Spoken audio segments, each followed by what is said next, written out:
Bonjour à tous, j'espère que vous allez bien. Aujourd'hui, une petite vidéo sur le contacteur. Alors, le contacteur, c'est quoi? Quand on regarde la définition sur Internet ou dans un livre d'électricité, on nous dit que le contacteur, c'est un élément de puissance qui est capable d'alimenter ou de couper l'alimentation électrique d'un élément de puissance à distance. Il faut bien comprendre une chose, que dans un schéma électrique industriel, il y a deux parties. Il y a une partie commande et une partie puissance. La partie puissance correspond à la partie où il y aura des actionneurs, c'est-à-dire des parties où il y aura des éléments qui développent une action. Ici, nous voyons un moteur, mais ça pourrait être une résistance qui chauffe quelque chose ou autre chose. Et nous avons une partie commande qui est ici alimentée en 24 volts et qui correspond à la partie qui va commander l'enclenchement du contacteur. Je m'explique. Quand je reviens sur mon contacteur ici, je me rends compte qu'il y a des bornes. Il y a la borne 1, 2, 3, 4, 5, 6. Ces bornes-là correspondent au contact de puissance. Et la borne 13, 14 correspond à un contact de commande. Ça veut dire quoi? Ça veut dire que, en fin de compte, dans la constitution du contacteur, ici, ça correspond à des contacts. Généralement, là, vous avez un contacteur triphasé, ça correspond à des contacts ouverts, c'est-à-dire que quand il s'enclenchera, les contacts se fermeront. Alors, comment vont-ils se fermer? C'est la grande question. C'est très simple.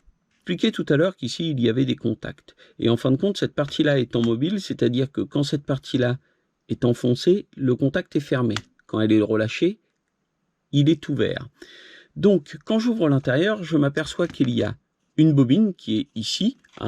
Cette bobine est alimentée, elle a un peu de mal à sortir, voilà. Elle est alimentée en 24 volts 50 Hz. B7, c'est la référence si vous voulez la commander. Il y a un entrefer et sur l'autre partie, il y a un ressort de rappel et un autre entrefer. On peut constater que cette partie-là est mobile. C'est-à-dire que cette partie-là va fonctionner comme un interrupteur. Ici ouvert, ici fermé. Vous voyez bien que la partie est mobile. Alors, comment ça marche? Quand ma bobine est alimentée, je crée un électroaimant. Cet électroaimant produit un champ magnétique qui passe dans l'entrefer. Cet entrefer devient à son tour aimant, attire l'autre entrefer qui est sur la partie mobile et le contact se fait. Et là, il s'enclenche. Quand il est enclenché, les contacts sont fermés, le courant passe et mon moteur tourne. On peut constater aussi qu'il y a bien une partie commande et une partie puissance.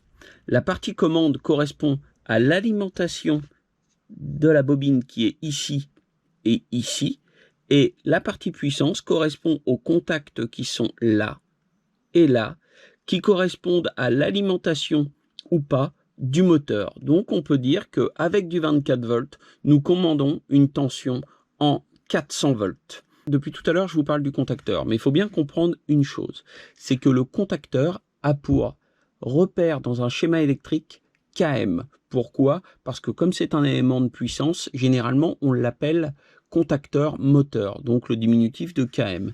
Mais par contre, il ne faut pas le confondre avec celui-ci, qui n'est pas un contacteur, mais qui est un Ka, un contacteur auxiliaire ou un relais auxiliaire. La différence entre les deux, c'est que le relais auxiliaire, qui est ici, en orange, a pour fonction de faire du relayage dans une partie commande. Vous ne le trouverez jamais dans une partie puissance. Pourquoi? Parce que sa technologie ne permet pas à ce qu'il coupe ou ce qu'il alimente de fortes tensions ou de forts courants.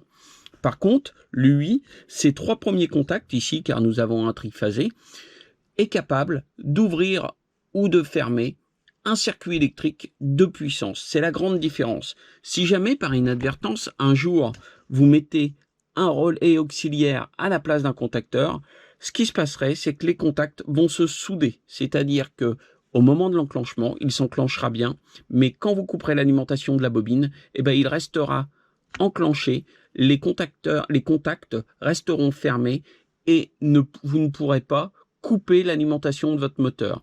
La technologie, donc, on peut dire que la technologie ne permet pas à ce que un contacteur auxiliaire ou un relais auxiliaire ne puisse couper ou interrompre un fort courant. Pour conclure, on peut bien dire qu'il y a une différence entre le contacteur et le relais auxiliaire, qui est que le contacteur est réservé à la partie puissance et une partie à la partie commande, et que le relais auxiliaire, lui, vous le trouverez que dans la partie commande. Voilà, je vous remercie pour cette vidéo et je vous dis à bientôt. Au revoir.